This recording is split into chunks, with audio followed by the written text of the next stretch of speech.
Okay, boxing fans, Klinchko has got to go. Klinchko has got to go. Cannot be here no more. Gotta go, Klinchko. If you think this is going to be Klitschko loving, you might as well turn this video off right now, because this isn't your type of video. In fact, I wasn't even going to make this video, but because I'm doing a Juan Manuel Marquez Bradley prediction next, I thought, fuck it, I'll warm up with this one. The next thing you have to say is, if you didn't look at the previous performance of Vladimir Klitschko and think he's going to do the exact same thing here with Povetkin, you need to do a bit more homework, don't you? Because that was always the type of fight that Klitschko was going to fight. It was always the type of fight that he's always going to fight. And I've got to admit, I've never been overawed or, honestly impressed with anything Klinchko has ever done, because a leopard doesn't change his spots. They should stop waterboarding people in Guantanamo Bay and start playing Klinchko's fights on repeat to all the prisoners. They might start getting some fucking results. I watched a few videos on this one after I've obviously watched the fights, and I watched the fight live and was disgusted, and I've no interest in watching it again. No interest at all. Hatman's post-fight video was actually really good. Definitely worth a watch. And in that, he calls Vladimir a coward. And it's definitely true. Vlad has always fought like a coward, even though he's got height, reach, weight advantages, power advantages, because in reality, it's the only way he can fight. He's got no inside game. He has to lean on his opponents to take the fight out of them.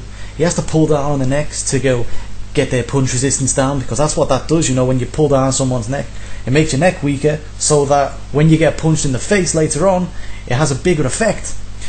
He has to enter a clinch every 3 seconds as well, because if this was changed up, we would end up talking about how bad Vladimir's chin is again, because let's be real, guys, it's as feeble and twisted as an old woman's. Now, every single time I watch Klinchko fight, and when I say Klinchko, I'm not using both Klitschkos as a single entity. Vitali is on his own, well above Vladimir. See, let's use Chris Ariola for a minute, okay?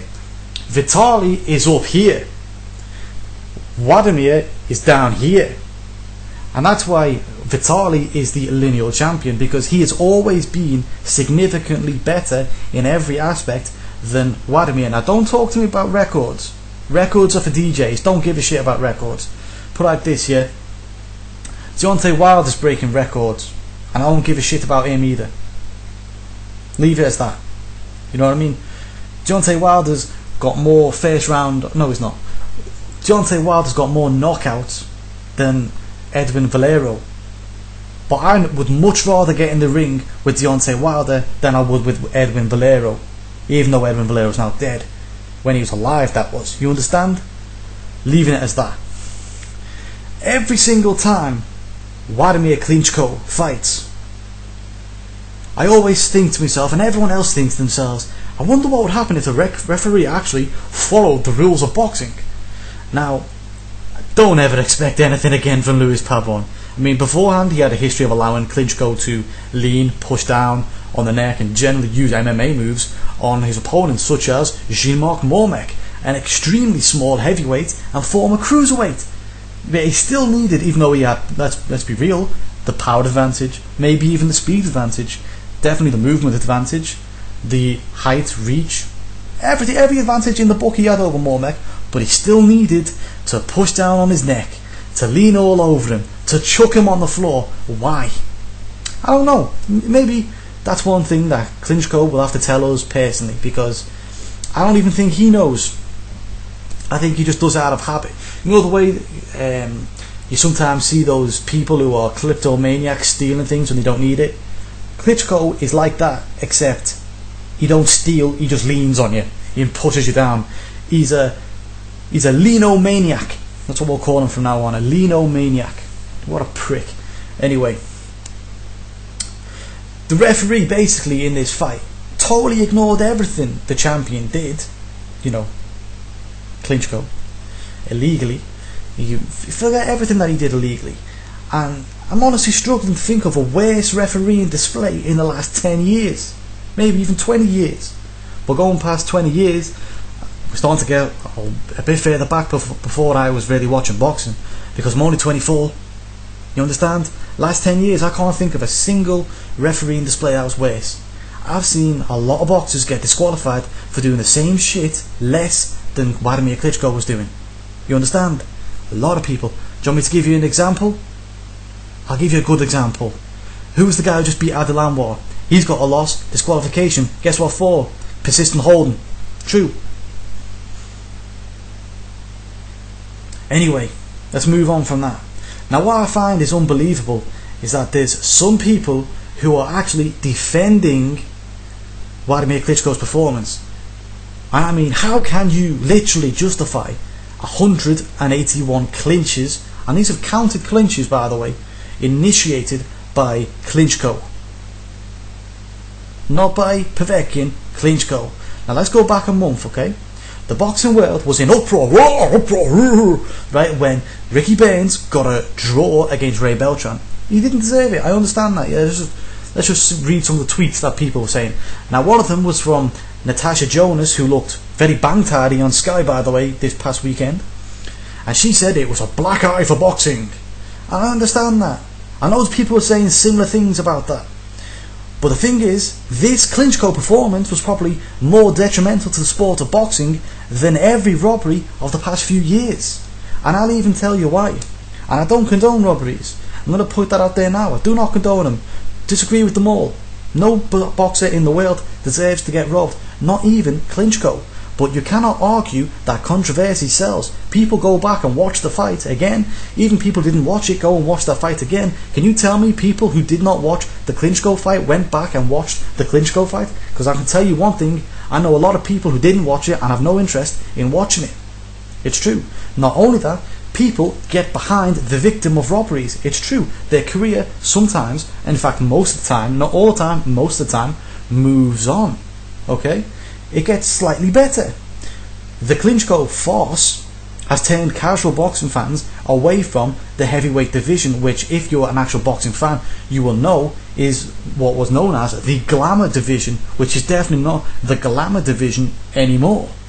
So if these people, the casual fans who actually pay a lot of the bills in boxing, are no longer watching the glamour division and therefore any of boxing, boxing is going down. Do you see what I'm saying? And it's all because of Klinchko.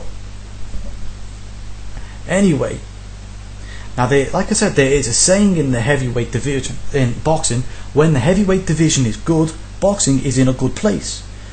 Today, the heavyweight division is in a bad place, so therefore boxing is in a bad place. That statement holds truth, and I will tell you why. Because boxing is falling behind other sports, the likes of sailing. Yes, I know, on Sky Sports 4, but let's be real, Sky Sports 4, yeah.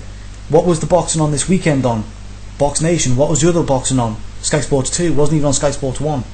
So what I'm saying is starting to hold truth, because they've already been kicked off Sky Sports 1 and are now on Sky Sports 2. Soon they're going to get something that's better on Sky Sports 2, and then say you can fuck off to Sky Sports 3, and then eventually 4. And if you look at it, cycling now is even on more than boxing is. Cycling. And I have no interest in watching cycling. I have no interest at all. The last time I rode a bike, other than in the gym, was, I don't know, when I was 14, 10 years ago. Yeah. Now I've got a few reasons to tell you why all this is happening, okay? And I've put it down to 5 major reasons. Firstly, all the officials in boxing are clearly paid off by the money men in favour of a certain fighter. And this happens in almost every single fight that I watch. And if they are not paid off, they shouldn't have a fucking job anyway, because they should be on welfare, because they're shit at their job. You understand? If Louis Pabon was not paid off, he shouldn't have a job, because that was the worst performance I've seen, I think, ever, in terms of being a referee.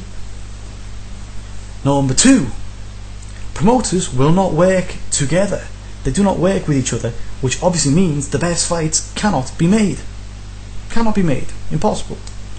Which means, if the best fights are not being made, then boxing is not getting the publicity it deserves. You see what I'm saying?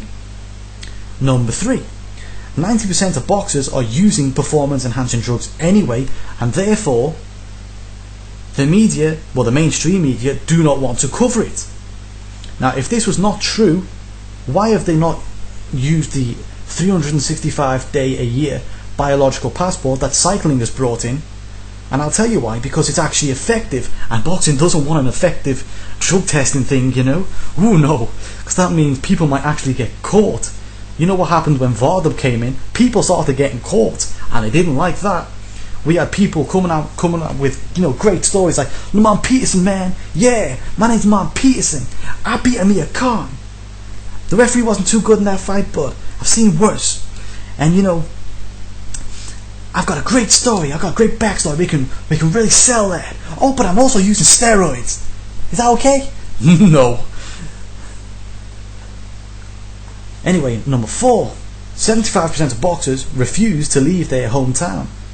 And that also impacts on, obviously, fights being made, but also they do that because the second they know they leave their hometown, they no longer have their greatest advantage and obviously lose.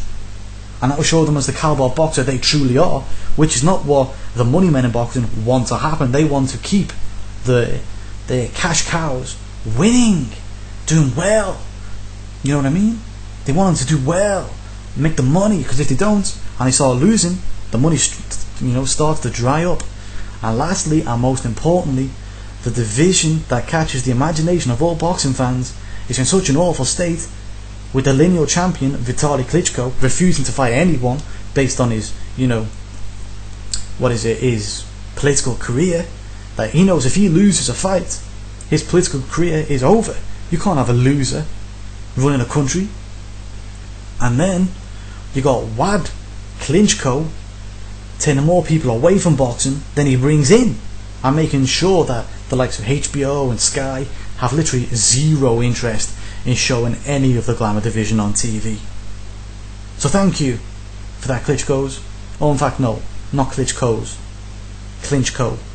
Wladimir Klinchko. So what I'm going to end this with is, now if you do think that this was a good fight, I don't care. All I'm going to say is, this was a $23 million pair split between two people, with the largest share going to Klinchko. Now if you can honestly think that performance was worth $18 million, then you're a fucking retard, and I've got a unicorn to sell you. So inbox me and I'll give you the details of the unicorn.